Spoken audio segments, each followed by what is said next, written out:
Hi all, today we discuss the last part of this module. In this session we discuss integration of vector valued functions. So we start with the definition 6.23. If f1, f2, fk be real valued functions on AB, and using these functions we define capital F. In textbook they are using the bold F to denote this function. F is equal to f1, f2, etc. fk. So these are the components of this F. This is the corresponding mapping from AB into Rk. If alpha increases monotonically on AB, we define the integrability of this vector valued function F. F belongs to R alpha means that each fj, each component belongs to R alpha on AB for j is equal to 1 to k. Okay, so this is the definition of the integrability of vector valued function. In this case we write integral a to b, the vector valued function f d alpha is defined as a vector quantity that is defined as integral a to b f1 d alpha comma etc integral a to b fk d alpha. So this is a k-tuple. So integral of a vector valued function is again a k-tuple. Okay, so defined in this manner. This is the definition of the integrability of vector valued function. In this section we have two theorems, 6.24 and 6.25, and the first theorem corresponds the corresponding fundamental theorem of calculus of this vector valued function. Let's see that theorem first. So this is the theorem. This is analogous to the fundamental theorem of calculus, and this is the fundamental theorem of calculus for vector valued function. In fact, we have two functions, small f and capital F. Both are vector valued functions. So we call the components of these small f as small f1, f2, etc. fk, and the components of the capital F, both are vector valued functions, as capital F1 etc. capital fk. So these are the components. So in this case we have one more hypothesis or assumption, f dash is small f. Okay, so what is the meaning of that? That means fi dash equal to small fi. Okay, derivative of this function is f1 is small f1, fk is small fk, and so on.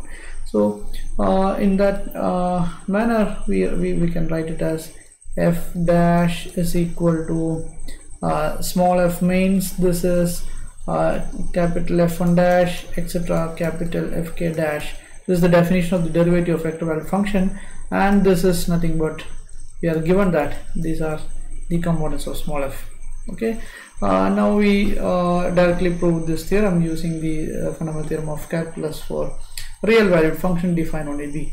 So integral a to b f, this is the LHS f of t dt. So this is defined for a vector valued function. The integral is defined as k-tuple. So that is integral a to b this f1 dt etc etc integral a to b fk dt. Okay, so this is equal to integral by fundamental theorem of calculus. For this f1 we have this is f1 of b minus f1 of a.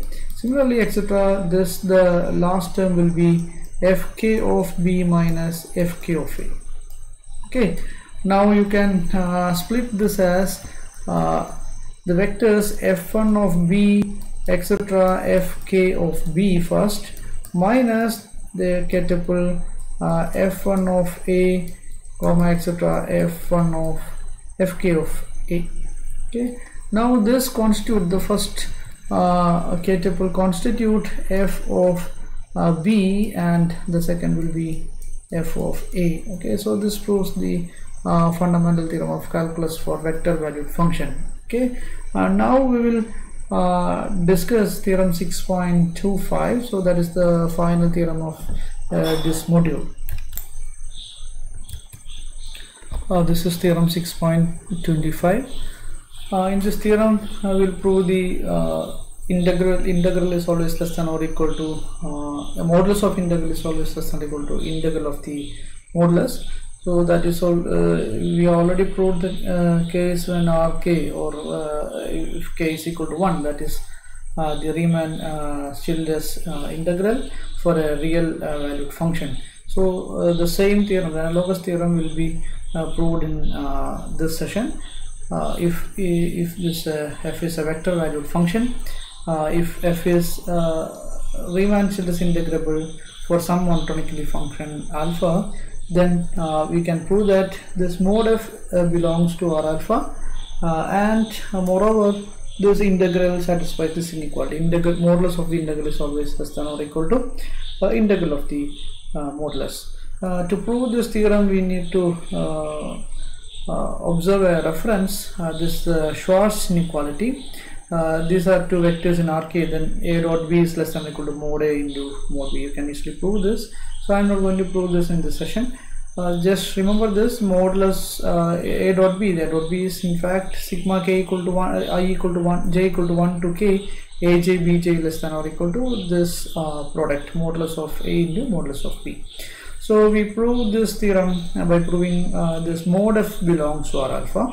First of all, we write what is f. F has k components, f1, f2, etc., fk. Then mode of this function is defined as f1 square plus f2 square plus etc. plus fk square whole raised to 1 by 2.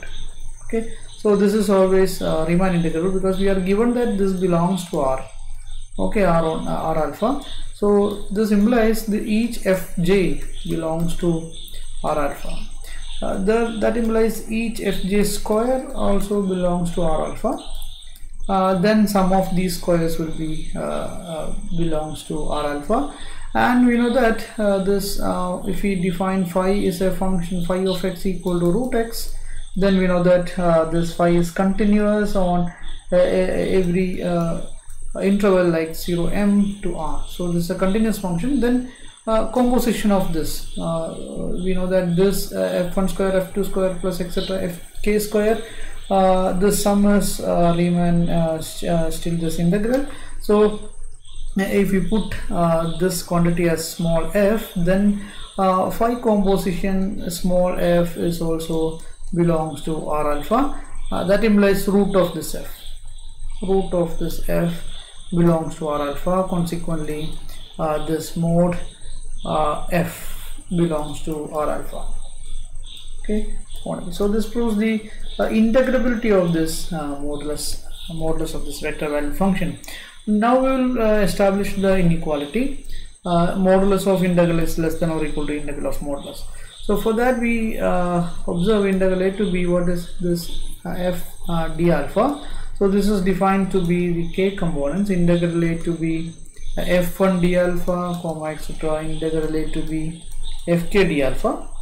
We put values or denote these quantities as y1 etc.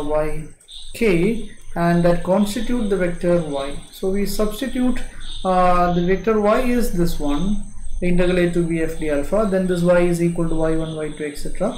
yk. So we need to prove that modulus y is always less than or equal to integral a to b mod f d alpha. So we start with mod y square. If this mod y is equal to 0, this modulus of this is equal to 0, the result is trivial. So that implies modulus of integral a to b f d alpha equal to 0, that is always less than or equal to integral a to b mod f d alpha, because this mod f is always non-negative, so this integral is always non-negative, so this is trivial.